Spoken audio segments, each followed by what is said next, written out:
Okay guys, in this video we will look at steep roofs and what is the loss when we get really steep on the roof. So if we remember from the last video, we compared flat roof with optimal. So in this we are going to compare a 40-degree slope roof with an optimal roof. So we are doing all the same settings as we usually do, 7 kilowatt of panels, and then 40 degrees slope, and on the advanced we have some loss here. And then we run the simulation. 10,010, that is the total. So if we now look a little bit closer on this data and compare, so on the left side we have the steep roof, and here we have the optimal roof. So you can see it's about 4% difference. So the difference is not really that big on the total. But the bigger difference we see in the hot season, that the production is quite a bit lower. So if we take, for example, June, 630 and then 801, which is about 20% lower. So that's a big problem, right?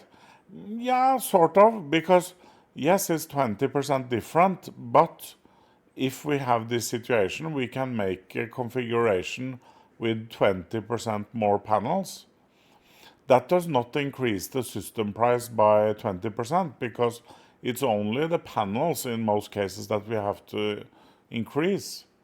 So it's actually not too bad as long as you are aware of it and can compensate for it in terms of adding panels.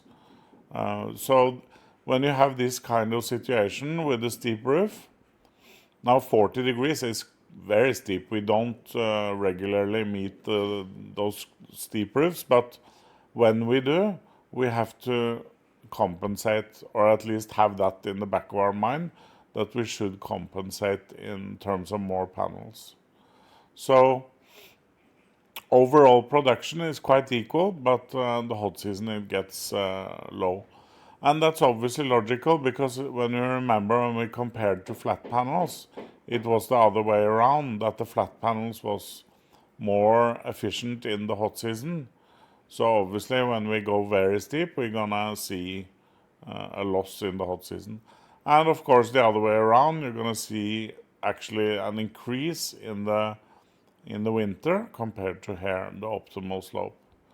So, and this is fine if you have a load curve that covers everything, but most people, they will have lower use in the winter months. So that is why really it's important to compensate, and so to increase the number of panels. Now, if we go back here and just do a few experiments, what happens if we go to 55? So you might say, okay, it's not too different, is it? Actually, the results are a lot worse. So you're starting to really lose a lot of energy, even from just 40 to 55. And the total production has also lost a lot. So we're getting close to 10% loss. It's still manageable, but it's very important to be aware of it and try to find other solutions. Absolutely, when you get to 55. Okay. Tracking is not that interesting because in Thailand, of course, there's a difference, but the problem is maintenance, and that they tend to. It's just difficult to keep it in order, and the price is high, so it makes it. Oh, and then of course you have to find a ground mounting place to have tracking on the rooftop system. I don't know any solution that has that.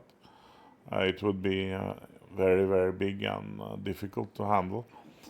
Okay, so let's just do an experiment with vertical, because that is a new kind of thinking in solar, especially on the solar farms. You will never do this in Thailand, but let's just see Now we know that this would only be done with bifacial. So bifacial, you would see an increase in the total efficiency of about 15 to 20%. So let's see if that will not be included in these numbers, but you see we're almost 50% lower than the optimal. But okay, let's think that we had bifacial, so we can add the 20% to this, just as an imaginary simulation. It's still very bad. So the vertical with bifacial panels in Thailand is just not, it would be very bad.